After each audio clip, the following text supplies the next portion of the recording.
Hi everybody, I'm Patrick Dockery. In my life, I have worn many hats and tasted many flavors.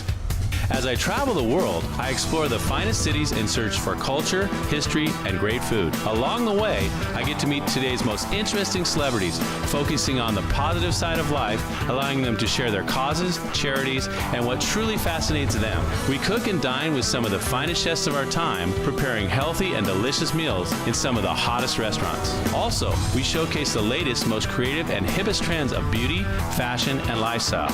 I pursue my passion for health and fitness and acquire some of the most innovative wellness strategies. And now, I want to share this all with you. So come along on this amazing journey, and together, we will experience a world of health, beauty, and life.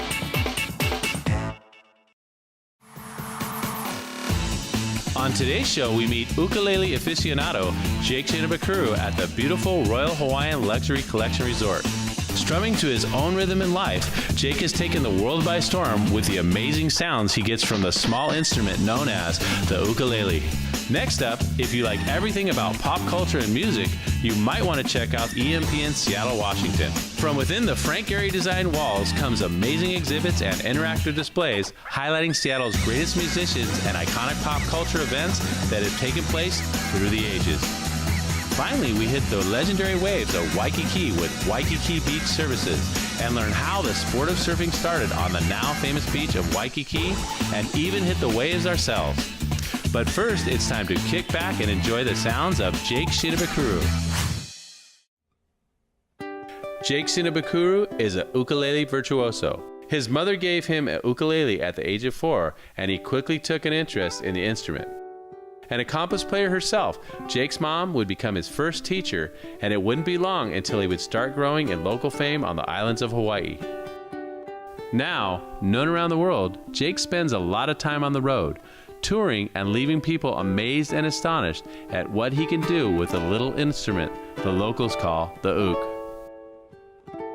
You know, obviously, we're here to talk about your playing and the things you're doing, but it's a lot more than that. I mean, you've been here on the island since you were born, huh? Yeah, I was one of the lucky ones, you know, born and raised here, grew up with the beautiful beaches, the wonderful weather. You know, it's summer all year round here. So. Yeah, it is. It is. But you picked up the ukulele, when was it? 4. 4? Oh, really? Serious? My mom played. So she was my first teacher. She played traditional Hawaiian music. When I was about 4 years old, sat me down, put an ukulele in my hands, and taught me 3 chords. It sounded like it was, just those 3 chords. And you were that good right off the bat? No, but I just loved it. I mean, because the instrument is so simple to play, and as a kid, you know, it's not bulky like a guitar. It's small. So you can get your arms around it, your fingers around the neck, and you know, with those 3 simple chords, you can play about 300 traditional Hawaiian tunes. Oh, that's amazing. So it kept me busy for a long time. Yeah. You play with some big names. Oh, I've, you know, thanks to YouTube, I've been very fortunate, you know, been having a lot of opportunities to play with some of my favorite artists. I mean, people like, you know, Jimmy Buffett, to Bela Fleck, to Yo-Yo Ma, to Bette Midler, Ziggy Marley. I mean, wow. It's been, I mean, I pinch myself every morning, like, did that really happen? You're right. So when you were a little kid picking up the ukulele, you didn't know that this would be your future, huh? No idea. I had no idea I'd be doing this. I mean, I knew music and playing the ukulele was my passion. I knew that I'd do it forever, no matter what, but I never dreamed that I could make, you know, a career out of it and have a touring career. I mean, you know, we just, you know, we've been touring like 140 cities. Oh, man. In a year. Are you doing okay with that? Are you okay? Yeah, I mean, I love the traveling. Okay, all right. I love the experience, and I tell people, you know, for me, it's kind of like my college education, you know, because you learn so much. On the road, huh? On the road, yeah, just being in different countries, you learn about the culture, the music, experience different types of food. I mean, it's a wonderful, just a wonderful way to explore and to learn about the world, you know. And now you have a baby now. What do you think? Is the baby going to be doing ukulele? Oh man, I don't. Well, you know, he's already running around the house with it, and he can strum. He can strum wow, it. He can't. Probably better than me. Yeah, he can't play. He's not playing anything recognizable yet, but you know, but he loves music, and I play for him all the time, and he'll just sit there and listen, and then it's beautiful, you know, to see how kids respond to music. Yes. I mean, it's very, yeah, it's incredible to watch, you know. It's something you could share at any age, right? Yeah, exactly. Yeah. Stick around. We've only just begun with Jake Shimabukuro. If you like what you see on Health Beauty Life, there's no need to wait till next week's show because there's a lot more to experience, and it's all just a click away at healthbeautylife.com. Stop by and experience our extended play and behind-the-scenes interviews, and be sure to become a Health Beauty Life VIP. You'll be eligible to win valuable prizes, receive newsletters, special offers, and updates. Healthbeautylife.com connects our world with your world at healthbeautylife.com. We're back with more from ukulele legend Jake Shimabukuro. Well, now you're going to play a little tune for us today. What's the name of it? Well, this is an original piece that I wrote for one of my favorite TV shows. Okay. And I call this one Ukulele 5-0. Okay, like the Hawaii 5-0 Yeah, thing. exactly. Right on. Here we go.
Hello.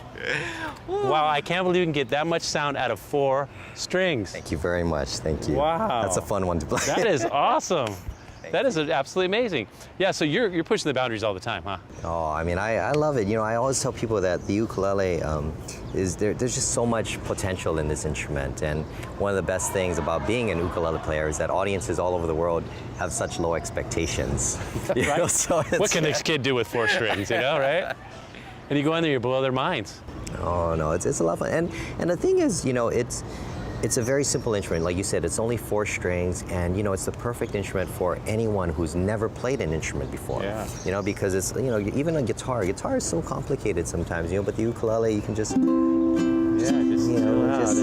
play one chord, and you know, it's like a whole yoga session. Yeah, I love it. Well, thanks so much for having us. No, we really, thank you. Really it was a appreciate pleasure, an honor to be here. Yeah, and then, you know, spreading the world, spreading the Hawaii lifestyle all around the world as well from being here.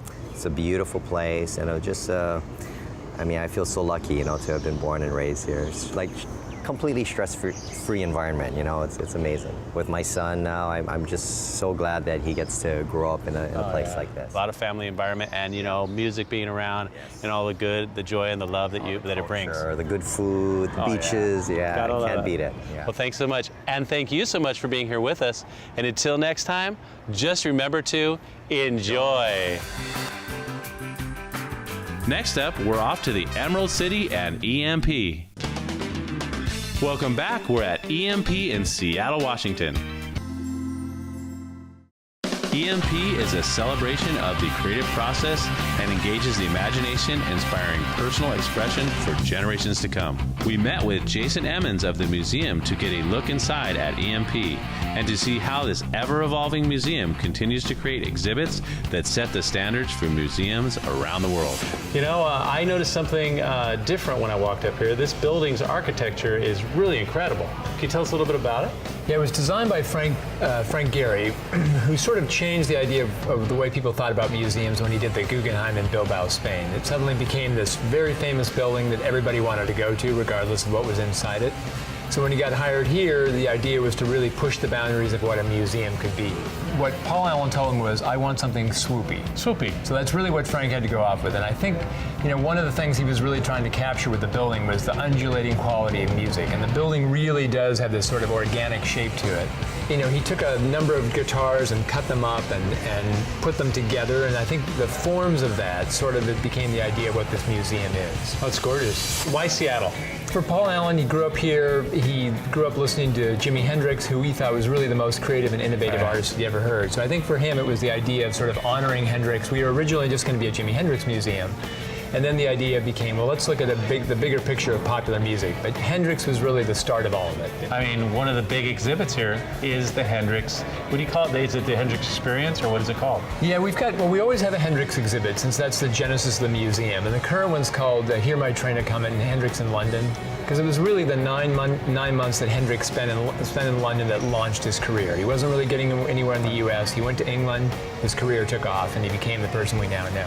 Now, he was in the military, in the Army, right, initially? Is that right? He was, and he went in the military, went down south, and then got out after about a year and a half. And is there a Little Richard connection in there somewhere, I heard? Yeah, so when he was down in the south, he would play as a sideman for Little Richard. My favorite story about that was Little Richard was known as a very dapper dresser, and at one point he fined Jimi Hendrix $50 because he wore a silk shirt. His rule was, no one looks better than Richard. And Jimmy had some style going. Great style. Yeah, definitely. Yeah, he was one of the icons of rock and roll.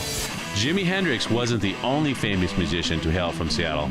In fact, an entire movement was created in the music halls of this great city, and one band stood out from all the others in the movement known as grunge. Nirvana is really the band that put Seattle on the map when it came to the grunge era. So we've got a big exhibit, Nirvana Taking Punk to the Masses, that looks at how did it become possible for a band like Nirvana to become so huge. And it really wouldn't have happened if there hadn't been this, music scene here in Seattle that started with the punk movement in the late 70s and started slowly developing, where all these bands started to think, I could be in a band. And that idea grew, and then Nirvana became the biggest example of that. And they were an overnight success. People say, oh, overnight success. It took a while, but didn't it? It did take a while, yeah. A couple albums, and then when Nevermind came out, it just exploded. It was all over. Yeah. Although music is at the core of EMP, their offerings are not limited to the sounds of Seattle. With exhibits featuring iconic horror films to interactive sci-fi exhibits and even a section of the museum dedicated to fantasy worlds, EMP is a museum like no other. We've really expanded. So when we first opened, we were all about popular music, and now we're really a museum about popular music and pop culture. Okay. So as part of this bigger umbrella of looking at pop culture, we've got a fantasy exhibit that explores everything from Greek mythology to Tolkien to Lord of the Rings to Wizard of Oz. We've got the Cowardly Lion costume in there. We also have a horror film exhibit called Can't Look Away, the lure of horror film. Wow. And then my favorite when I came here, I've been here before, was the Sound Lab. Tell us about that. Yeah, a Sound Lab is really like the jewel of the museum, and I think the thing that makes us most unique. So it's a space in the exhibit where the idea is to get your hands on and make music. So even if you've never played an instrument before, it'll let you get up and running in a way that you can start learning how to play a riff on a guitar, or if you already know how to play, teach you a new technique. And then the great thing is, you know, if you're with somebody else, 2 other people, you could say, okay, you play bass, I'll play drums, he'll play guitar, and we can start playing together. Yeah. So it's the most hands-on part of the museum. And You're also trying to be a David Bowie. Yeah, but I think for us, you know, it's not necessarily that you're going to be the next David Bowie or Jimi Hendrix, but the idea that you could do it, that if you wanted to play guitar, it might inspire you to go out and buy a guitar and start playing. It's kind of inspiration for him, right? Yeah, we've seen a lot of kids come in who've always wanted to play an instrument, never had a chance, and then to get their hands on it, you know, gives them that initial spark where they might go home and say, this is what I want to do. And it's having that kind of transformational thing that really makes it exciting for all of us who work here. Like, to have those moments where that might launch somebody's music career makes it incredibly worthwhile. Well, that's what it's all about, isn't it? It is, yeah. Inspiring people through music. Yeah, it can change your life. They sure can. Yeah. So when people are in Seattle, they got to get over here because we didn't see everything. There's a lot more not than even this. close. So when you're in Seattle, get on over here. And until next time, just remember to enjoy. Coming up next, we surf the awesome waves of Waikiki. We're back with Waikiki Beach Services for a quick surf lesson. Surfing is everywhere in Hawaii. Although when it first began, it was the sport of kings on the islands. Nowadays, you can't visit the islands and not feel a deep desire within to jump on a board and head into the warm, clear waters. Today we're here in Waikiki Beach in lovely Oahu. And can you tell us your whole name? Because I know it's a Hawaiian name, so. Ohai Kalaukea Nui Nui. Okay, and what does that mean? It means gathering of the sun and the rainbow. Ooh, I love it. Yeah, it'll only happen here. Girls like Rainbow that, will be on don't one they? side. Well, you know, we're here on the beach and we're standing in front of this canoe. Yeah, the chiefs, they would be a little too out of shape sometimes, maybe a little bit too much eating, not enough fighting. They wouldn't be able to paddle themselves around, so they'd have the warriors jump in the canoe with them, paddle them out, catch a wave, so they can experience the surfing part of that. You're one of the only places that actually does this, right? Yes. And it's only in Hawaii, in Waikiki. Yes. So people could come here, they say, oh, you know, I don't feel real comfortable getting up on the board or paddling or whatnot. I wanted to sit down and do a little paddling, catch the waves and feel like the chiefs felt, right? Right, exactly.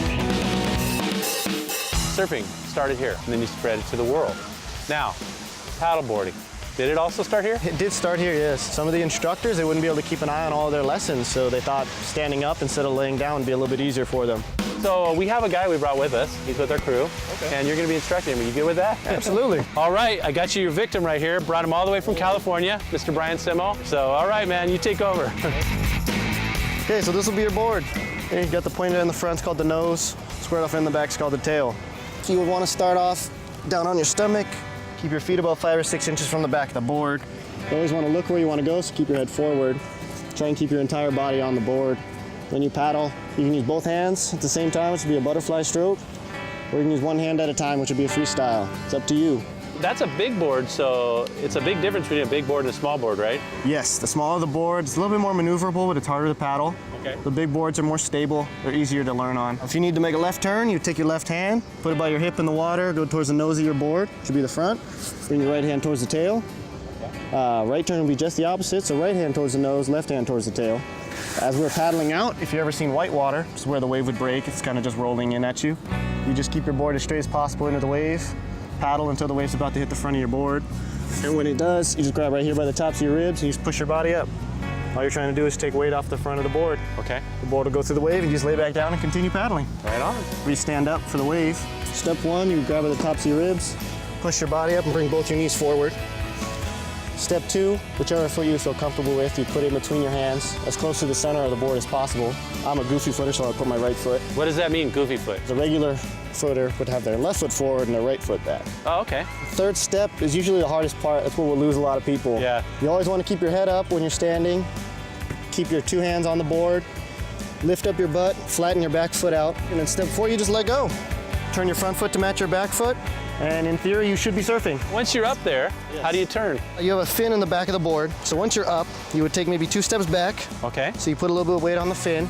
And the simplest way is just to lean on your toes to turn one direction, lean on your heels to turn the other. How long have you been surfing? I've been surfing maybe 3 or 4 years. Oh, that's pretty quick then. Yeah, pretty quick. Now I guess we're gonna do paddleboarding. Paddleboarding it is. Same thing, you want to stay right in the middle of the board. You would take your paddle. It'll either curve forward or backwards. You always want the curve to go towards the front of the board. Keep both hands about shoulder width apart, nice and low on the blade. So you just paddle forward, Try and keep the blade nice and deep in the water. It's just like a canoe, so every time you take a stroke on the right, you're gonna propel yourself forward, but you're also gonna turn over to the left. Maybe 5 or 6 strokes, and then you just need to change over or change your side. So how far are you going to go once you're paddling? It depends on him. We'll see how long he survives. Right on the inside. Okay, once you're out there, you feel comfortable, you just put the paddle down on the board just like this. Put both hands down on the paddle, put up one foot and your second foot, and then you just stand up. Now, do you want to lean forward, backwards, or do you have to watch your equilibrium? You want to try and keep your weight right over your feet. It's just like a bicycle. So the more forward momentum you have, the easier it is for you to balance. When you're ready, put the paddle in the water, top hand up on top of the tee, you go straight into the wave, and you just kind of lean back on your heels, and it'll go right over the wave. Sounds pretty good. And go ahead and put one foot up, and your second foot. Good. And you kind of just stand up.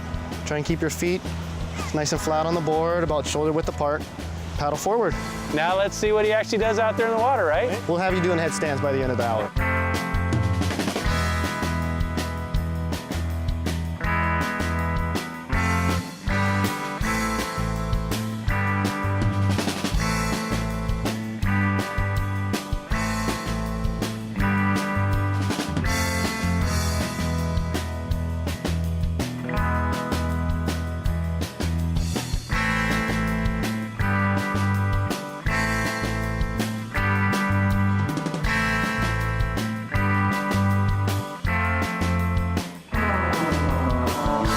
Now, you didn't get wet because you're pro. You put your shoes back on, looking Exactly, good. yeah. Now, Brian, what's up? Dry. This kid didn't get wet. He already dried off. Good instruction. Hey, thanks so much, boy. Yeah, I not a appreciate problem. it. Absolutely. Yeah, once again, we're here at the Royal Hawaiian Luxury Collection in Waikiki, most beautiful beach in the world. And thank you so much for being here. And until next time, just remember to enjoy. If you like what you see on Health Beauty Life, there's no need to wait till next week's show because there's a lot more to experience, and it's all just a click away at healthbeautylife.com. Stop by and experience our extended play and behind-the-scenes interviews, travel, cooking, fitness, beauty, fashion, and lifestyles, as well as any shows that you've missed. Of course, you can connect and share through Facebook, Twitter, Pinterest, and YouTube, and be sure to become a Health Beauty Life VIP. You'll be eligible to win valuable prizes, receive newsletters, special offers, and updates. Travel with us to share our unique visits to everybody's favorite cities and towns and learn to prepare delicious, healthy meals in your kitchen with our step-by-step recipes. Discover the beauty and fashion tips of today's best and brightest with how-to videos that make it easy to get the hottest new looks. Get fit and stay healthy with leading fitness, nutrition, and wellness experts. HealthBeautyLife.com connects our world with your world at HealthBeautyLife.com. Okay, welcome back. Thanks to all of our guests on this week's show, and a special thanks to our travel partners, Alaskan Airlines, the Royal Hawaiian, a luxury collection resort, Island Air, and the Moana Surf Rider, a luxury collection resort. Until next time, just remember to enjoy.